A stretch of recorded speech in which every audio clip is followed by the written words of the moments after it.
knows how to keep time, huh?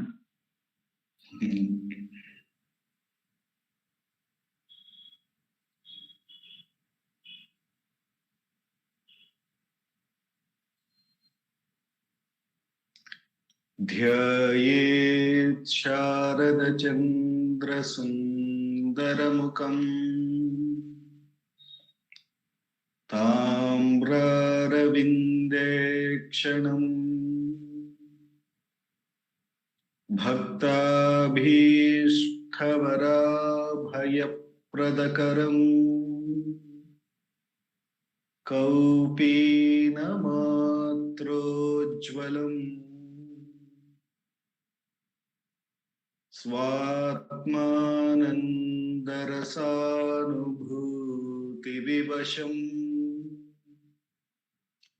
सर्वानवद्याङ्गकम् श्रीमन्तं श्रीरमणेश्वरं गुरुवरम् योगासनाध्यासितम्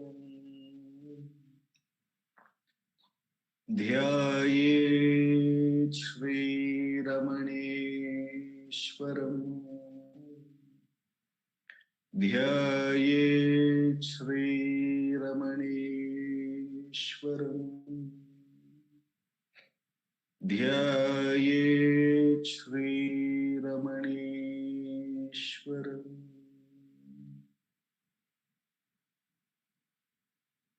हृदयकुहरमध्ये केवलं ब्रह्ममात्रम् यहमहमिति साक्षात् आत्मरूपेण भाति हृदि विषमनसा स्वं चिन्वतामज्जताव पवनचलनरोधा आत्मनिष्ठो भवत्वम्। Namo Ramana. We will commence today's Atma Vichara by listening to Bhagavan's Upadesham. As usual, we will be reading from the book Ramana Answers, Self-Enquiry 1900 to 1950, a compilation of all Masters' answer on the subject of Atma Vichara between 1900 to 1950, compiled by our founder president Sri A.R. Natarajanji. After this, we will have a 20 minutes meditation, and then Akka will be talking about Atma Vichara through Ganapati Muni's Ramana Gita. The series of questions that we have been blessed by the Master to look into on the subject of Atma Vichara, we have reached question number 55.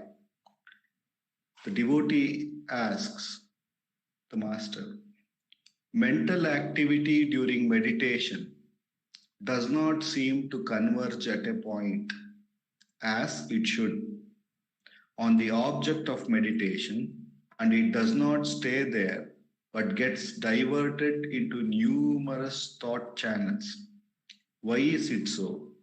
How can the mind be made to overcome this tendency towards diffused thinking and attain its primal state of freedom from thought? I repeat the question. Mental activity during meditation does not seem to converge at a point as it should on the object of meditation, and it does not stay there but gets diverted into numerous thought channels. Why is it so? How can the mind be made to overcome this tendency towards diffused thinking and attain its primal state of freedom from thought? Bhagavan answers, it is the mind's attachment to objects constituting the non-self that makes the mind wander about during meditation. Therefore, the mind should be withdrawn from the non-self, and an effort should be made to fix it in the self-enquiry. All extraneous thoughts is effectively eliminated when you attune the entire mind to one question: who is that? Who is it that is making the enquiry? I repeat Bhagavan's answer. It is the mind's attachment to objects constituting the non-self that makes the mind wander about during meditation. Therefore, the mind should be withdrawn from the non-self, and an effort should be made to fix it in the self-enquiry.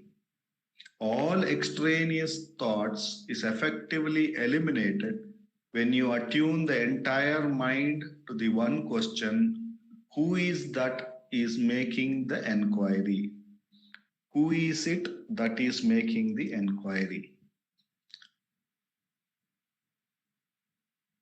Bhagavan is clearly bringing out here where we err. We think about meditation as an activity which should help us to become one-pointed and should be focused on that one-pointedness. That ekachintana is what we want, but we find that the more we attend to make the mind think of that one particular thing, then it seems to be getting diverted into many thoughts channel. There seems to be its tendency, and therefore we never seem to experience the freedom from the thought process itself. That is a question that the devotee has put for all of us to the master. And Bhagavan is bringing out where we err in our approach. He's saying, because our mind is outward turned, that we are looking still at thoughts, and therefore we are looking at objects, and therefore we are looking at non-self, that which is not the reality at all, which comes and goes, which is not real at all. Therefore, we never seem to find, because that is the process of the object, that is the process of the mind, that is the process, that is the way the thoughts are. They are non-self, they are not real, they keep coming and they keep going, and we are trying to put our attention on that object and in our meditation. In a way, we have not put our attention to who meditates on this. Who is the one who is sitting here in meditation? Who is the one who is doing this enquiry? We are not trying to address that person at all. We are very strongly believing that this person that who is meditating is the one who has to experience this thought-free state. This person should become free of thoughts. This person should experience freedom. Whereas Bhagavan is asking us to see who is that person?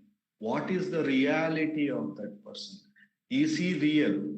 That is the main enquiry. That is the Atma Vichara Bhagavan wants us to do. This makes me remember an analogy like the elephant. When it is a baby, it is tied to a pinhole or a pole, which the elephant as a baby may not be able to unplug and move away with its effort. But the same elephant, when it grows up, becomes a big one, is still tied to the same pole, but because the elephant has been believing in that, in its limitation, that it cannot unplug that pole, even though it has grown up and can uproot a big, well-grown tree, because of that limitation, it continues to believe that it has been tied and it cannot move away. Similarly, we are bound to this I. We think that it is this I who has to gain the Atma Vichar, who has to become realized. It is this I who has to get this one pointedness. If we only to question who am I, what do I really refer to as I within me, then we see that from time immemorial, we are already free. We are already free of this whole thought process. We don't have to even make an effort to free ourselves, to do any effort to bring the mind to one pointedness. That is the reality which is already available to each one of us by that grace. So the grace here is only making us turn our attention from this object which we are believing, all these non-self objects which are the thoughts and concepts and everything, is asking us to turn our attention from this non-self and look at that self alone, which is the reality, which is here and now free of everything, which is here and now available in its pristine freedom for us to enjoy, which is ourself. So Bhagwan is asking here, instead of making our mind attached to this object and and thinking about the non-self, or thinking that is the only approach that we have, is asking us to inquire who is this one who is meditating, who is this one who is doing Atma Vichara. And when we do so, we recognize it is me, I. Therefore, Bhagavan thereupon asks us to inquire, who am I? What do I refer to really as I? Or where from this thought I rises within me? What is the substrate of all of this? When we put our attention instead of on the non-self to find that truth which is always present as the substrate, then the attention goes back to the self, and therefore it becomes very, very clearer and clearer that here and now we are free of all these things. More and more we do this Atma Vichara, which is what Bhagavan asks us to do. So he says, therefore the mind should be withdrawn from the non-self and an effort should be made to fix in the self-inquiry. So every time we encounter a non-self, something which is moving, we have to question to whom is this and who am I? By the very act of asking who am I, Bhagavan's grace makes us come back to the self. And with repeated practice, Bhagavan assures that the mind will gain enough strength to remain at that source. All these tendencies get washed away by that grace of the self, by repeatedly dipping in the self, which is here and now free of all these tendencies. By repeatedly getting back to it, all the tendencies gets washed away, and what remains is that self. And we recognize that self alone was, self alone is, and self alone will be too. So when we recognize that, the less and less we indulge, get diverted in the non-self, and then the self alone shines here and now. Therefore, Bhagavan has given this opportunity to convert every attention that we put to the non-self as an opportunity to turn in within and see the self to whom all of this seem to be appearing, and get back to that self here and now, and remain and experience that freedom which is our real nature. With the immense grace of Bhagavan, for the next 20 minutes, let us all do Atma Vichara. In Atma Vichara, no matter how many thoughts come, whatever is the nature of the thought, whether it is good, bad, or ugly, we only inquire to whom is this thought. and then we recognize that it is for me. Thereupon we inquire, who am I? By inquiring, who am I? To whom do I refer to as I? Or where from this thought I rises within me? By the very question of who am I coming to us, the Master's grace takes us to the self. And with repeated practice, we gain the Master assures that we gain the strength to remain at our source. The grace of Master, the next 20 minutes, let us do Atma Vichara.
Namo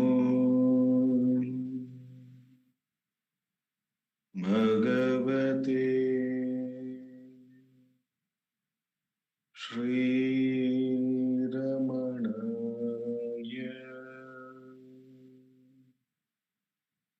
Moranna, over to Sarada Akka.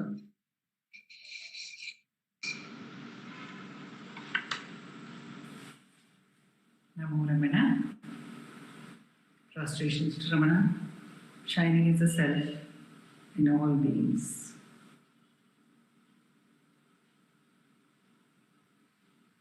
By the immense grace of that self manifest as Ramana, we are meditating on the practice of self-inquiry, and we are taking as a support the verses from Ramana Gita, the questions and answers that have been provided in Ramana Gita.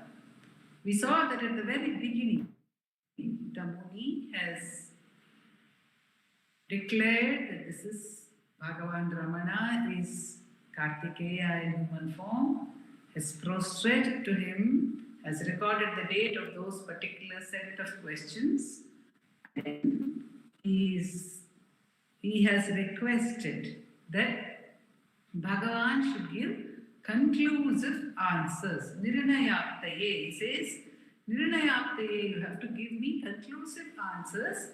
Don't give me any answers for my sake or for anyone's sake of the question. Conclusive answers. And we dwelt upon this word, the Nirnayaptaye, that Bhagavan's answers are conclusive. That we must approach them with the feel that they are conclusive. Also, Muni is giving this because there are answers given in the scriptures earlier, perhaps, to some of these questions. And the questions come up again in our life. Repeatedly, we have the same doubts sometimes.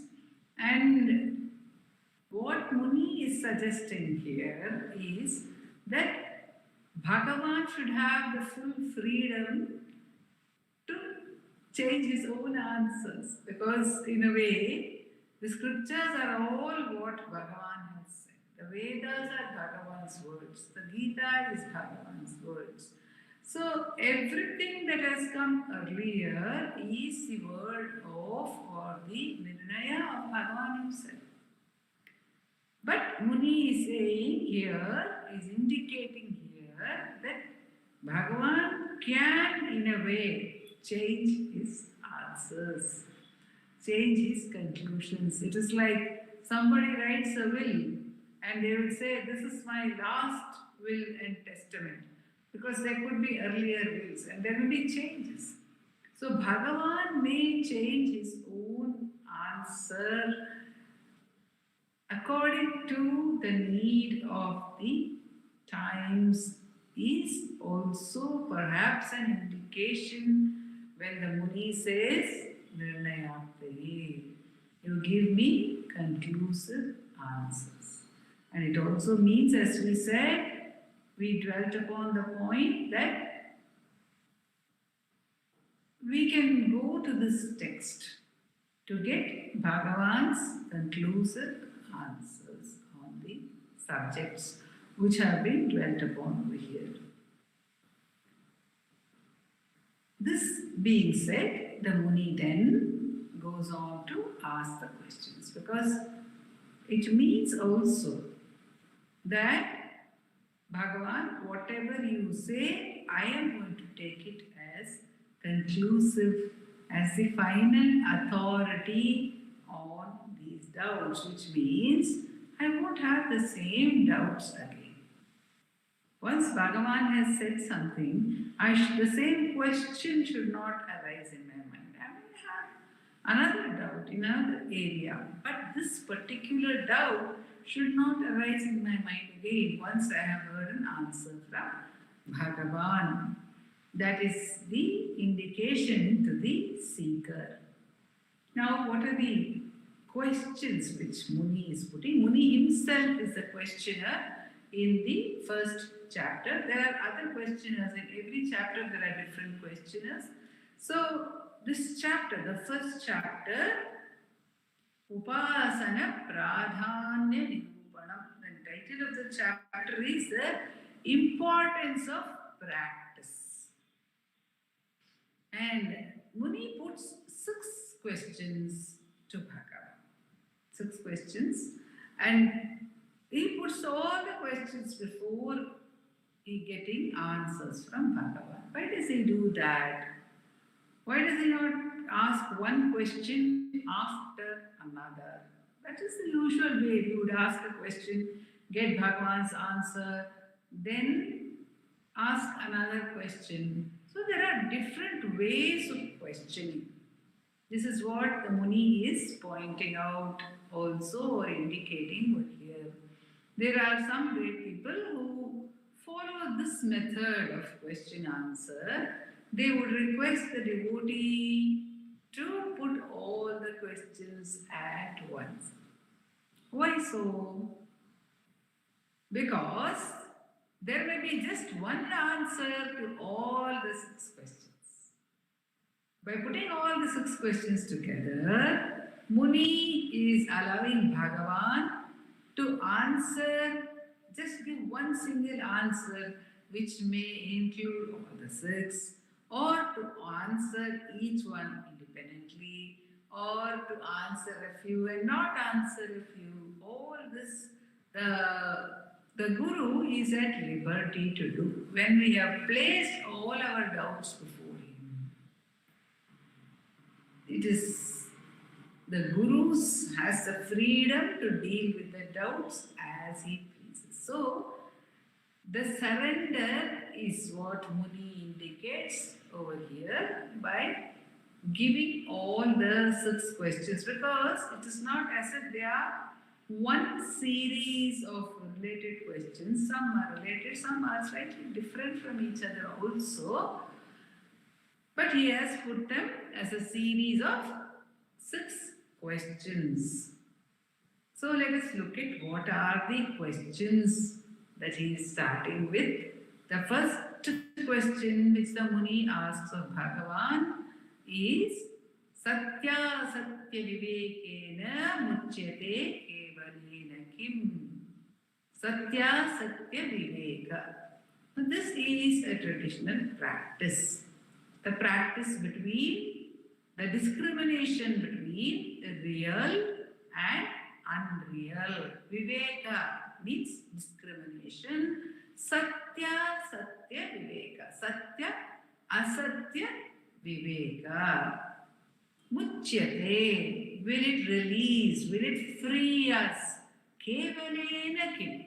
Kevalena. That is, Muni's doubt here is, will the discrimination between real and unreal by itself, will such discrimination lead to liberation? Is it enough if I keep discriminating, this is real, this is unreal, this is real, this is unreal? If one keeps on discriminating in this manner, will it in itself lead to liberation? Muchyate kevalena kim.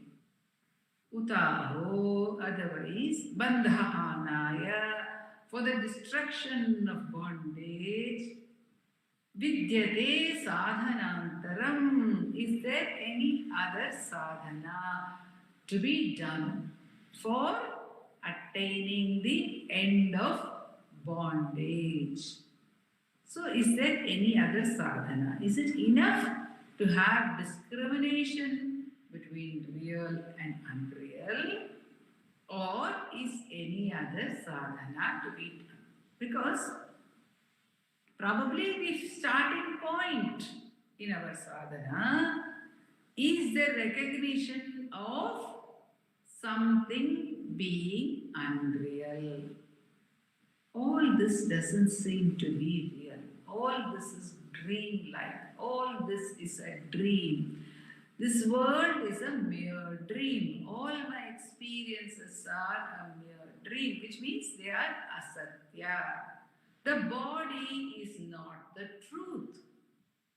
It is not the truth because it keeps changing, so it is unreal. The lasting reality is not, the abiding reality is not there in the body. So the body is not real. The body, which body should I call as I? The body which was in the womb, the body which was there when I was 3 years old, 5 years old, 10 years old, or whatever it is there over the decades, and what is there now. Which body is I? How can one call this body real? The body is going on changing. Every 7 days there are more. Nowadays science is telling us that there are molecules and atoms in the body which are dying, completely changing. So all this is unreal. My experiences are unreal. Unreal because they pass away. They're all dream-like. A dream is unreal because it passes away. All my experiences are dream-like. They all pass away. They are not true. So we are able to perceive that there is something which is not true, asatya. And what is the truth? Satya. So we keep on negating everything that is asatya. What will remain will be the truth. That is the practice satya, satya viveka. Whenever the mind engages. Today also in the question we were pointed out, we were shown the clue that whenever the mind goes to the thoughts, since they are all objects, one may recognize they are objects. Now, is it enough to recognize that all this is false and something else is true? By the mere intellectual discrimination between the false and the true, will one be liberated? This is the question. So, when we begin our sadhana, when we are taken in by this discrimination as well, and it is a good support for us in the sadhana, would that be enough or does something else need to be done? Now, when Muni is asking these questions, one must remember that the Muni is asking not just for himself. He is asking questions which he understands would be the doubts rising in the mind of sadhakas for times immemorial. And these are the practices which a sadhaka may engage in. And therefore he is asking these questions. He himself would have gone through all these practices. Every austerity he had completed before coming to Bhagavan. And he had told Bhagavan, I have finished every austerity, but I have not been freed from bondage. And he would get Bhagavan's answer. But he had got it in private and he had recorded it, no doubt, for posterity. But here, with all his disciples, many of his disciples present, he is posing a specific question regarding a specific sadhana, which is discrimination between real and unreal. And he is asking Bhagavan, is there any other sadhana to be performed? Satya satya vivekena muchyate kevalena kim utaho bandhahanaya vidyate sadhanantaram anantaram. Another sadhana is it to be prescribed.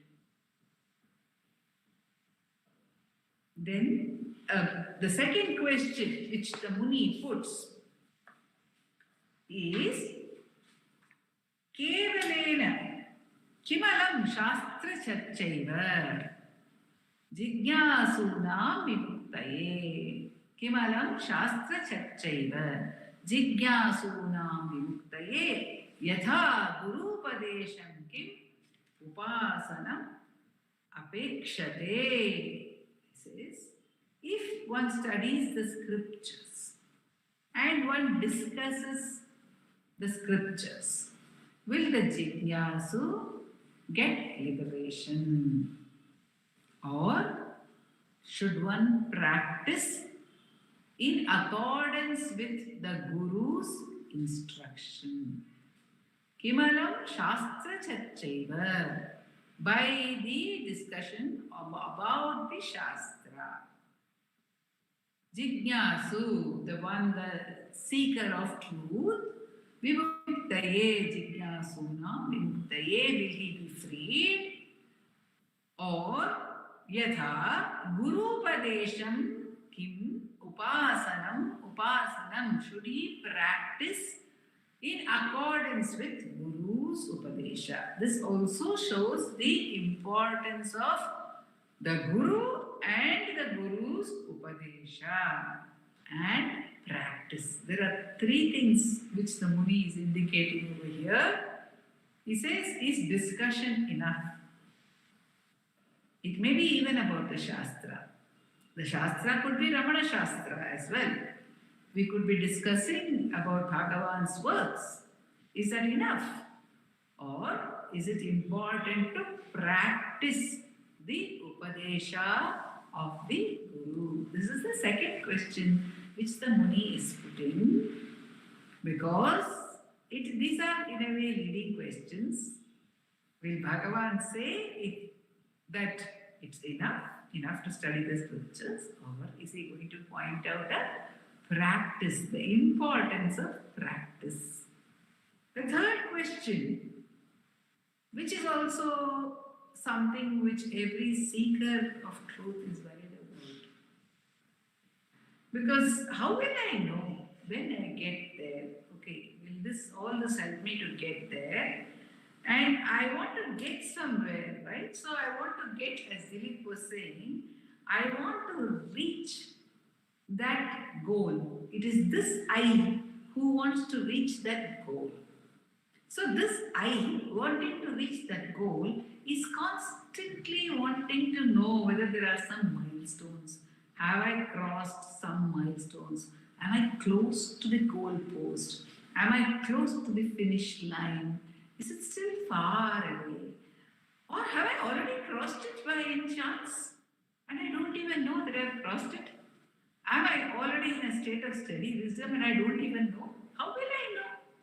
So, Muni asked, Sthita pragyam atmanam kim samarthayet. How will he know? How will he know himself to be a Sthita prajna? Muni describes two aspects.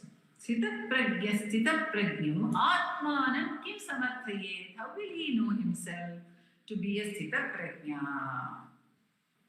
Viditva paripurnatvam. Will it be because of the fullness? Is it by knowing, just because of the fullness that is experienced? Viditva paripurnatvam jnanasye parateruta. Jnanasyo parateruta. Is it because there will be no other? There will be no object. There will be no division. Is it because of the absence of division or because of the fullness that one will know oneself to be a jnani? So I want to know, when I attain jnana, says Muni, which is again a concern for many sadhakas. And then he puts the fourth question, which is also something people are worried about. How do I know somebody else is a jnani? We are not satisfied by knowing whether we have attained jnana or not. We want to constantly know whether XYZ is a jnani or not. So, Muni puts that question also. Jnaninam kena lingena jnatum shakshyanti kovida. How will I be able to recognize a jnani? How to recognize that such a person is a jnani? Jnaninam kena lingena jnatum shakshyanti kovidaha. Then he comes to a very, very important question. Jnana eva samadhi kim kamayapita kalpate.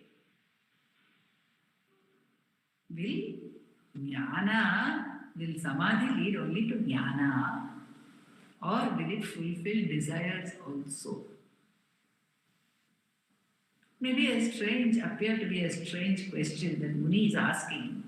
Will jnana fulfill my desires also? And this question he dwells on little more in the next question as well. He says, Kamena yogam abhyasya. Supposing one has a desire and one starts off one's practice, meditation practice, one starts because one has a desire. Bhagavan says that self-inquiry can fulfill all desires. So I have a desire. Let me do self-inquiry to fulfill that desire. So with that intent, with a desire in mind, no matter what the desire is, that desire may be even subtle desires like nirbhayatvam. I want to be fearless. That is my desire. I do not want to have any fear. I want to become immortal. I want to be equi-minded. Whatever the desire, there may be a desire that prompts our sadhana. This is what the Muni is indicating over here. One part is that indication. So he says, if it is a very conscious desire that starts off our sadhana, kamena yogam abhyasya sthita prajno bhavedyati. But what happens is actually I started practicing for the fulfillment of a desire, but along the way I became liberated, I became a sthita prajna, established in the self, firmly established in the self. Sagamo mushya sapalyam adhigacchati va nava. If one becomes a sthita prajna along the way, before the fulfillment of the desire, of that said desire with which one started out, Muni is asking, will that particular desire be fulfilled thereafter or will it not? There are two questions with reference to the fulfillment of desire. One is, if one gets samadhi, if one gets jnana, will any latent desires prior to the jnana get fulfilled or not? The second question is, if there was a specific desire for which the sadhana itself was undertaken, will that get fulfilled or not? See, these questions I feel are very important, and Bhagavan's answers to them are even more important, because it clearly indicates that it is the fulfillment of desire that we are primarily seeking or longing for.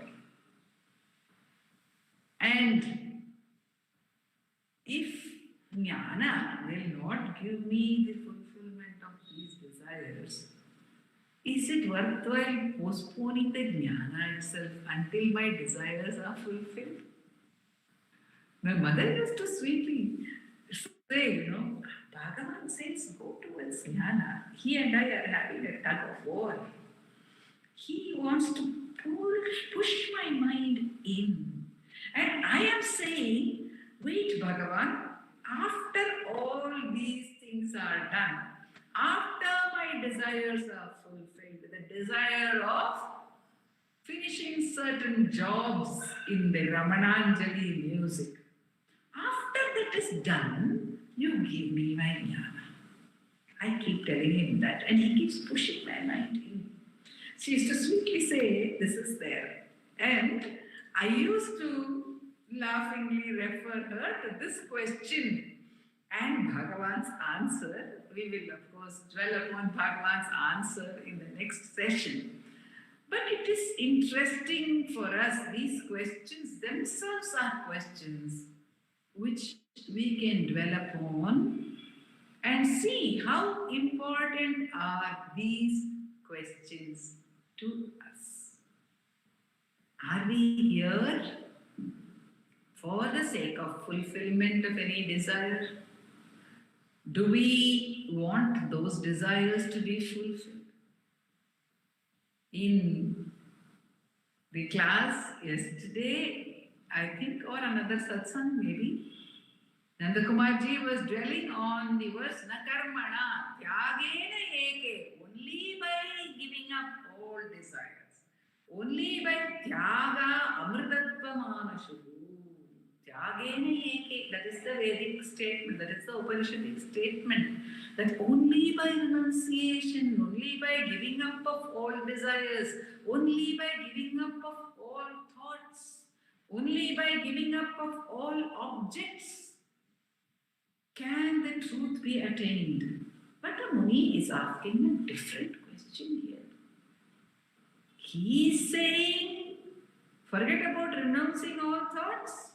If I have a desire, will that desire also be fulfilled after my jnana? Will all my desires be fulfilled after jnana? Or will specific desires also be fulfilled after jnana? And of course, he has voiced the doubts about the nature of the practice, whether it can be intellectual or it should be experience-based, whether Viveka is enough, whether Shastra Charcha is enough, or whether Upasana, practice, must be done in accordance with the Guru's Upadesha. This is another area of doubt, and the third area of doubt is about the recognition of jnana in oneself and in others, because somewhere one wants to know if someone a jnani or not a jnani. These are the three major areas of doubts which the Muni has posed.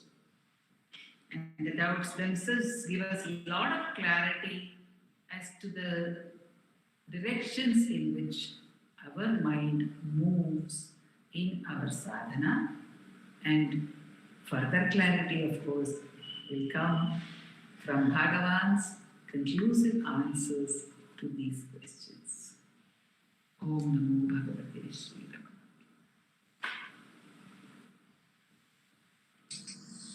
Dileep? Yes, Akka.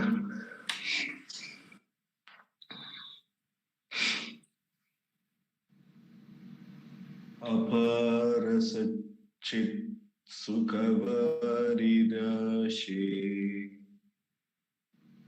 Yasyormimatram Khuvadam Samastam Guhahitam Tam Ramanam Gabhidam Chinta Vihinam Hridi Chintayami Chinta Vihinam Hridi Chintayami. Namo Ramana. Thank you. Thank you. Namo Ramana.